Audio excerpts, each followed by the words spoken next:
चलिए हमार फैन से ना हुए पुराना टीम हम हर साल लाइव करे के प्रयास करेनी। आज भी हमार पूरा टीम जुटल बिया। हमार बड़ भैया कमलेश जी, प्रेम प्रकाश प्रेमी जी, हमारे जिगर के टुकड़ा सत्य प्रकाश भैया जी, और एकाडिस्ट हमार छोट भाई मुन्ना जी, वर्तिका म्यूजिक के मालिक हमारे बड़ भैया बबलू जी भी उपस्थित बनी बनारस से, जौन की नहीं के कंपनी से आवत है गाना। आए एगो नया नया भौजाई हमार सवाल कर तरी, पूछा भौजी का पूछा तरी? तो सुना जवन पूछम जवन बताइबो। जरूर बताई। अच्छा तो बताओ। बोला। कौने जगहिया कुछ घुस जाला, छुएला टप टप पनिया हमारे देवहरू।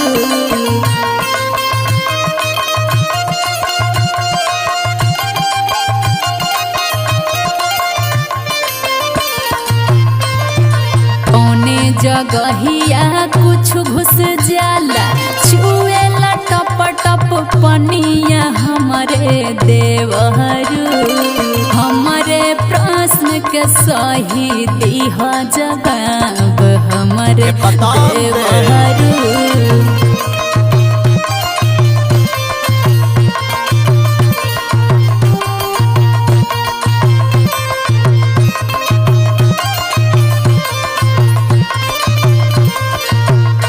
अच्छा तो एक कति बबलू भैया भी वो से आई बने। आज दो जना खिलाओ तो मालूम है नहीं क्या? सुना। अखिया में जब कुछ घुस जाला, छुएला टप टप पनिया हमारी भौजी।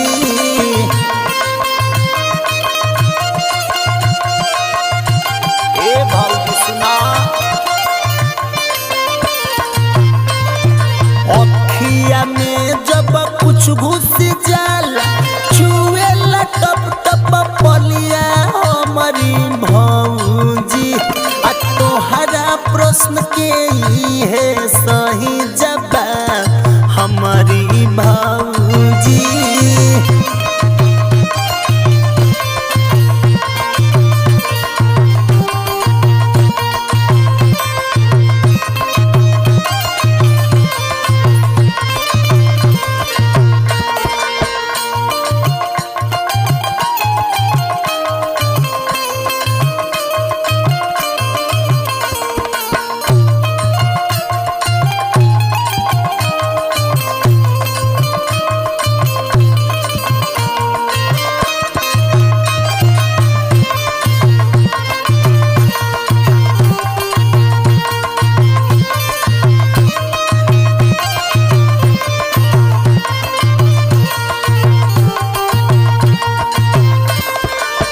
ए भौजी का हो?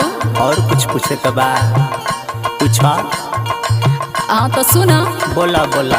दोनों टांग के बीच गिरे का, रंगवा रहे सफेद हमारे देवहरू।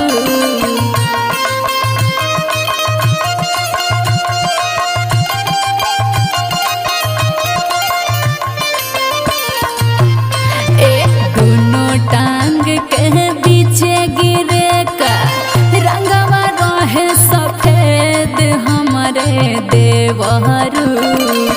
जे पावे बड़ी जागे वो करता वो हमारे देवहरू। अरे बताओ। बतावा तनी दादा। सुनो तो पहले। बाबा मास्टर दरौला रे तेरी। ए भौजी सुना सुना, हम बताओ तनी कुल हम बतावनी। भैंस गाय के दूहते दुधावा, गिरे टांग के बीचे हमारी भौजी। और वो दोनों टांग के बीचे गिरेला, बुझलू? ए भौजी भैंस गाय के दूहते दुधावा, गिरे टांग के बीचे हमारी भौजी।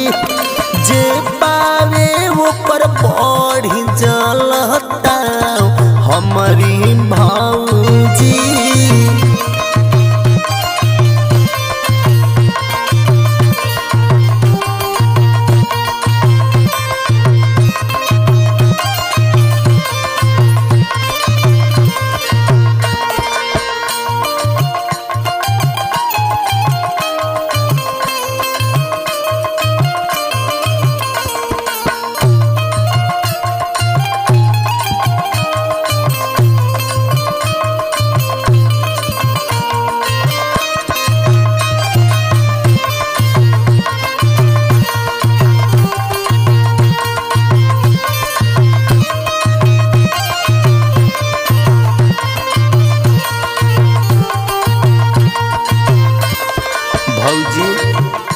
अरे अब कोनो दिल में सवाल नहीं है ना, बात तो पूछल। अच्छा तो बताओ पूछा कौन चीज हुई यहाँ पर होई जाला सदिया के होते बाद हमारे देवहरू।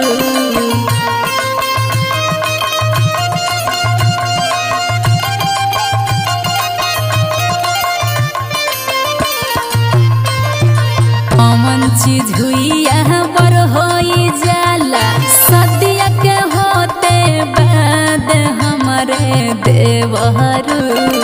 नहीं मिलेला केहू के तब भाव हमारे देवहरू। देखो सही सही बताइयो बुझल।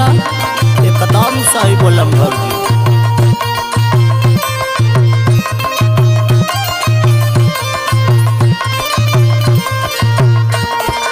ए भौजी एक रत्ती झूठ ना बोलन, सुना आशा आरमा बड़ हो जाला सदिया के बाद हमारी भौजी। ये तकुल करेले भैया बता दिलो, हमारा से का पूछला का जरूरी बा। बबलू भैया आशा आरमा बड़ हो जाला सदिया के बाद हमारी भौजी। जोड़ीदार के बढ़ी जला तब भाव हमारी भौजी। बुझाइल छोड़ा बबलू भैया बनारस आई देखो